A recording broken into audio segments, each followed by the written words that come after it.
واخوری که باید قرار وحدت صلح امضا میشد، همون جمع از طرف مخالفین تکلیف پیشنهاد شد که آنهایی که در محکمه اند همونها آزاد کرده شوند.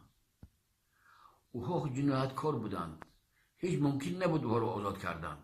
لیکن امام رحمانوف با خاطر صلح و وحدت همین دم راضی شد و انا مایلش گفت و بعد پروتکل امضا شد. ببینید که از جلسه 16 سال 1992 سر کرده، ای ماه نوامبر، آخر ماه نوامبر تا 27 یونی سال 97 این گفتگوها به نهایت بسیار شدگی بود.